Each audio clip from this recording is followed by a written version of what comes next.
Hello बच्चों, let's read the question. The question says waste water treatment generates a large quantity of sludge which can be treated by. तो यहाँ पे हमसे question ये बोला गया है कि जो वेस्ट वाटर की ट्रीटमेंट करा जाता है उसके अंदर लार्ज क्वांटिटी के अंदर स्लज की फॉर्मेशन होती है, स्लज वहां पे बनता है जिसको हम ट्रीट कर सकते हैं. किसके थ्रू? हमसे क्वेश्चन में ये बोला गया.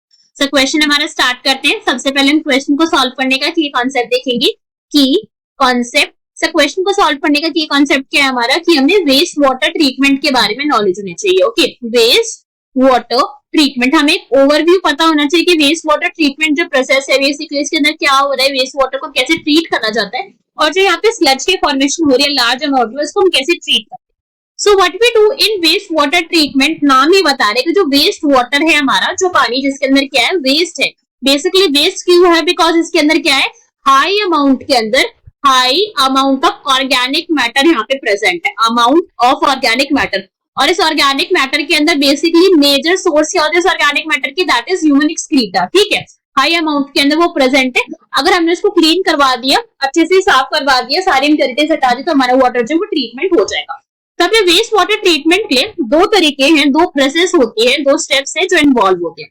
फर्स्ट यहाँ पे क्या होता है, first is a primary treatment और सेकंड होता है यहाँ पे सेकेंडरी ट्रीटमेंट. नाम ही पता चल रहा है कि एक होगा यहाँ पे हमारा प्राइमरी ट्रीटमेंट. प्राइमरी ट्रीटमेंट मतलब पहले वाला ट्रीटमेंट जो फर्स्ट लेवल पर हम ट्रीटमेंट कर रहे हैं, और सेकंड होता है यहाँ पे हमारे कैसा सेकेंडरी ट्रीटमेंट. ठीक है, सेकेंडरी ट्रीटमेंट. दो टाइप के हमारे यहाँ पे ट्रीटमेंट प्रेजेंट है. अब इन दोनों ट्रीटमेंट में क्या होता है इस पॉइंट को समझते हैं.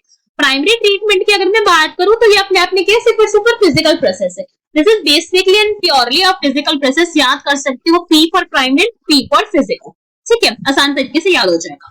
तो यहाँ पे बेसिकली हम क्या करते हैं, हम बेसिक से काम करवाते हैं. फिल्ट्रेशन करवा रहे हैं हमारी वाटर की जो ज्यादा क्वांटिटी के अंदर प्रेजेंट है, और सेडिमेंटेशन करवाते हैं. सिर्फ दो काम यहाँ पे हो रहे हैं, बहुत ज्यादा कोई केमिकल यूज नहीं करा, कोई हमने और माइक्रोब यूज नहीं करा, कुछ नहीं करा, सिर्फ दो काम करवाया. क्या करवाया कि पहले हमने यहाँ पे फिल्ट्रेशन करवा दिया कि जो बड़े बड़े हमारे पत्थर वत्थर थे वो सब हट जाए, उन सबको हटा दिया. साथ साथ में हमने यहाँ पे सेडिमेंटेशन करवा दिया कि जो मैक्सिमम अमाउंट ऑफ वेस्ट ऐसे ही सेटल डाउन होकर हट सकता है वो हट जाए. उसके बाद हम क्या करें, फिर उसको हम सेकेंडरी ट्रीटमेंट के लिए लेकर जाए.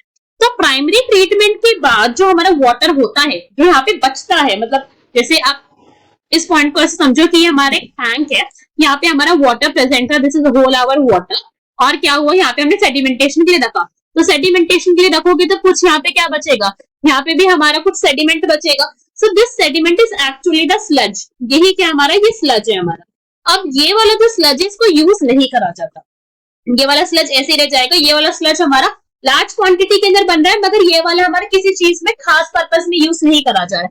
अब यहाँ से जो ये वाला वाटर है, इस वाटर को हम फर्दर सेकेंडरी ट्रीटमेंट के लिए लेकर जाते हैं, जहां पे हम क्या करवाएंगे, जहां पे हम इसको एरिएशन टैंक्स में सेंड करते हैं. इन एरिएशन टैंक्स में हमारी माइक्रोबियल ग्रोथ करवाई जाएगी, जहां पे क्या हो जाएगा, बेसिकली हम ट्राई करते हैं कि जो बीओडी लेवल है, बायोलॉजिकल ऑक्सीजन डिमांड है जो हमारी वाटर की, उसको बिल्कुल रिड्यूस करवा दिया जाए. बिकॉज जितनी ज्यादा कम बीओडी होगी हमारी वाटर की, उतना ज्यादा हमारा जो वाटर है वो क्लीन होगा, तो एकदम प्योरिफाइड वाटर होगा. इसके बाद हम इसको आगे फर्दर भेजते हैं सेडिमेंटेशन टैंक में. दोबारा इसको भेजा जाता है वहां पे सेडिमेंटेशन टैंक. इस बार सेडिमेंटेशन टैंक में जो हमारा स्लज बनेगा, बिकॉज अब भी यहाँ पे क्या होगा, सेडिमेंट कुछ आएगा, तो इस टाइम पे जो हमारा स्लज बनता है, जो यहाँ पे बचकर इस बार स्लज आएगा ना फिर से, दिस स्लज, इसको हम बोलते हैं इस टाइम पे एक्टिवेटेड स्लज. क्या बोला जाता है इसको, एक्टिवेटेड स्लज बोला जाता है. एक्टिवेटेड क्यों बोल रहे हैं, बिकॉज इस टाइम इस वाले स्लज के अंदर बैक्टीरिया प्रेजेंट है. यहाँ पे हमने करवाया था ना एरिएशन, तो यहाँ पे बैक्टीरिया आ जाते हैं. बैक्टीरिया को हमने यहाँ पे ग्रो करवाया था जानबूझ के एरिएशन टैंक के अंदर, एयर प्रोवाइड करवा के, अच्छे से मैकेनिकल एजिटेशन करवा के, ताकि यहाँ पे बैक्टीरिया की ग्रोथ हो जाए. वही बैक्टीरिया क्या करते हैं, बीओटी को रिड्यूस करेंगे, उन्हीं का रोल होता है पूरा का पूरा. तो एक्टिवेटेड स्लज को अब यूज करके हम नेक्स्ट लेवल और जो नेक्स्ट बैच आएगा हमारे वाटर का, उसको प्योरीफाई करवाते हैं. अब ये भी हमारे यहाँ पे स्लज प्रोड्यूस हुआ है. इस स्लज को तो हम क्या करते हैं, इस स्लज को हम यूज करवा सकते हैं बायोगैस प्रोडक्शन में.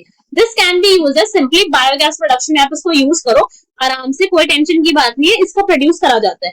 बायोगैस प्रोडक्शन के बाद भी जो थोड़ा बहुत यहाँ पे हमारी स्लरी बन जाती है, उसको हम क्या करते हैं, हम उसको मैन्योर की तरीके से यूज कर लेते हैं. एज ग्रीन मैन्योर भी उसको क्या करा जाता है, यूज करा जाता है. यहाँ पे जो मेन दिक्कत रहती है जो लार्ज अमाउंट में, वो स्लज जिसको हम कहीं यूज नहीं कर पा रहे, वो कौन सा स्लज था हमारा, जो ये वाला स्लज बना था. बिकॉज में इस वाले स्लज को तो हमने यूज कर लेना एक्टिवेटेड वाले को, उससे हमने बायोगैस का प्रोडक्शन भी करवा दिया, इससे हमने ग्रीन मैन्योर भी बनवा दिया, इसको हमने मैक्सिमम अमाउंट के अंदर यूज कर लिया।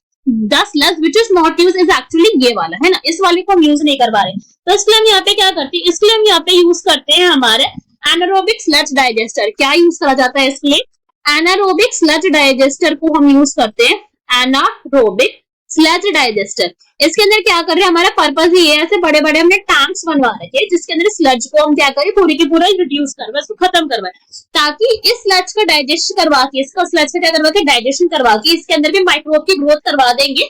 जब इसके अंदर माइक्रोब की ग्रोथ हो जाएगी, एनारोबिक माइक्रोब जब आ जाएंगे, बेसिकली जब यहाँ पे आ जाएंगे मेथानोजेंस, तो इससे भी क्या कर सकते हैं हम, फिर इससे भी हमारे बायोगैस का प्रोडक्शन हो जाएगा, फिर इसको भी ग्रीन मैन्योर के लिए यूज करा जा सकता है। सो ट्राई करा जाता है कि ये सारा का सारा स्लज को यहाँ पे बैक्टीरिया की ग्रोथ करवाओ, बैक्टीरिया की ग्रोथ करवा के इसका भी यूज करवा लो, ये हमारा पर्पस होता है। ऑप्शन रीड करके हमारी फर्स्ट इज डाइजेस्टर्स, को बिल्कुल ठीक है, एनारोबिक स्लज डाइजेस्टर को ही यूज करें। केमिकल्स नहीं, केमिकल का यूज नहीं करा जाता बिकॉज उसमें इतने सारे अमाउंट ऑफ बैक्टीरिया प्रेजेंट है, इतना सारे हमारी चीजें प्रेजेंट है, केमिकल नहीं यूज करते हम उसमें।